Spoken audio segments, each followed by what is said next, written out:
Welcome to our deep dive today. We're going to be tackling a research paper that really makes you think about the foundations of cybersecurity research. It scrutinizes the CIC IDS 2017 dataset. That's a dataset that's really a cornerstone for anyone who's developing intrusion detection systems using machine learning. Yeah, and the paper really starts off strong. Right off the bat, they highlight how popular this data set is. Yeah. I mean, we're talking over 2,800 citations on Google Scholar. It's basically the go-to resource for researchers in this area, but that widespread use is precisely what the authors are questioning. So they're kind of like going against the grain here. Yeah. What are they so concerned about? Their main concern is with how researchers use the data. You see, the CIC IDS 2017 data set, it provides two types of data: raw network traffic data, which is in this format called PCOP, Okay. and then there's summarized data, which comes as these CSV files. Now, the raw data is incredibly detailed, but it's also massive. We're Right. talking like 48 gigabytes. Wow. The summarized data, though, that's much smaller and easier to manage. Or it's only 863 megabytes. So it sounds like a classic trade-off between like really getting into the weeds and convenience. Yeah. And researchers naturally are going to choose the thing that's easier to work with. Exactly. But the paper argues that this convenience comes at a cost. Because when you only use the summarized data, you might miss crucial information. And that could impact how accurate your findings are. Okay, so I'm trying to think of like a good analogy here. Sure. It's kind of like if you're trying to diagnose a patient, but you're only looking at their temperature. Yeah. You're not considering all the other vital signs. Absolutely. You're missing a whole lot of context. And so in this case, the authors are saying that the summarized data might be oversimplifying things, Right. making cyber attacks seem less complex than they really are. That's a big part of their argument. Yeah. They also delve into the 14 specific attack types that the dataset simulates. And all of these attacks are well known. They're detectable by traditional intrusion detection systems, or what we call IDS. And these systems, they work by using predefined rules and signatures. Okay. And they've actually been pretty effective at catching these types of attacks. So it seems like they're questioning why we even need these fancy machine learning models in the first place, That's exactly it. if the traditional methods are already working well. Right. The authors argue that the researchers haven't really shown that their machine learning models are doing anything better. They're not more accurate or faster, easier to maintain. It's like we're adding a whole layer of complexity without necessarily getting better results. Yeah, it's a good point. So they're not saying that machine learning is totally useless. It's more like we need to think carefully about when and where it makes sense to use it. Absolutely. And that leads us to the next part of the paper, where they take a close look at the features researchers are using to train their models. So you mean like specific data points they're pulling from the summarized data? Yeah, and they're focusing on the 6 that seem to be the most popular in the research.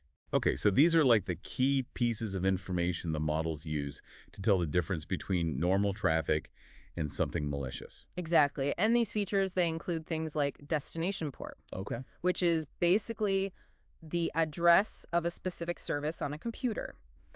Then there's photoed packet length STD, which measures how much the size of the data packets being transmitted varies. Gotcha. So it's kind of like they're looking for a digital fingerprint to identify a potential attack. You got it.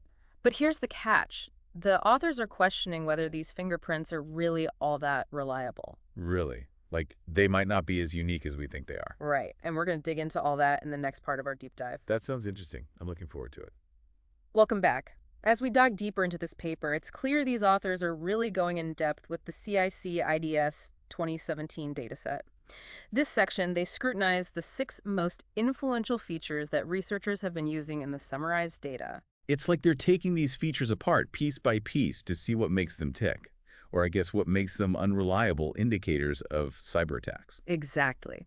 They begin with this feature called destination port, which seems pretty straightforward. It's like which specific service a computer is trying to access.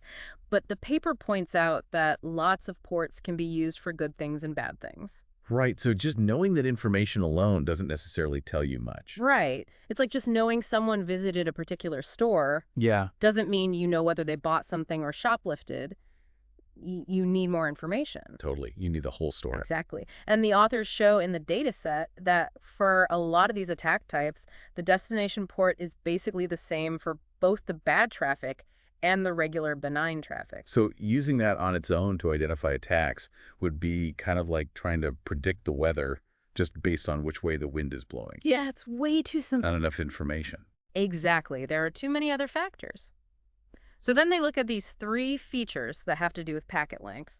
There's feud, packet length SAT, min packet length, and packet length variance. And these features are all kind of trying to find patterns in the size of the data packets that are being sent. Yeah, because you could imagine, like, in a denial of service attack, for example, you might see a bunch of small packets being sent really fast to try and overwhelm the server. But the paper makes this really interesting point. They argue that even normal traffic can have these variations in packet size, too. Yeah, it depends what you're doing. If Exactly. you're streaming a video versus just sending a quick text, it's going to look different. Right. It depends on things like what applications are being used, what's being sent, even the network conditions. So it's not a foolproof way to tell if something fishy is going on. Not at all. And Yeah. then we get to PSH flag count. This one's a little more technical. Yeah, break this one down for me. Okay, so the PSH flag, it stands for push. And it's basically like a little note in a TCP packet that tells the computer that's receiving it, hey, deliver this data right away. Don't wait for anything else, just go. Right. It's like sending a letter with delivered immediately stamped on it. So I can see how you might think that this would be different for malicious traffic compared to regular traffic. Yeah, but the authors point out that how often the PSH flag is used depends a lot on how the application was designed. Okay. Some use it all the time and others barely use it at all. So again, it's another piece of information that's interesting, but maybe not that helpful on its own. Right, you can't make sweeping judgments based on just that. And finally, we have active max, Go ahead. which is basically how long a connection stays active between 2 computers. So are they saying that attacks have like longer connection times or shorter connection times? Well, they're exploring that, but they point out that active max is really dependent on how the app is designed and how people use it. I mean, if you're streaming a movie, you'd expect a longer connection time than if you're just quickly checking your email. Exactly. It's all relative. So trying to tell good traffic from bad just based on how long the connection lasts is like judging a book by its cover. You might get lucky every now and then, Yeah. but most of the time it's not going to be very accurate. Right. You're missing the important details. So I think after looking at all these features, the big takeaway is they're not totally useless, but we need to be careful about how much importance we give them. It's not as black and white as we might think. Exactly. You need more context. And actually that leads into the next part of the paper where they talk about how the structure of the summarized data itself might be part of the problem. Okay, let's get into that. That sounds pretty interesting. Welcome back for the final part of our deep dives into this paper that's really taking a critical look at the CIC IDS 2017 dataset.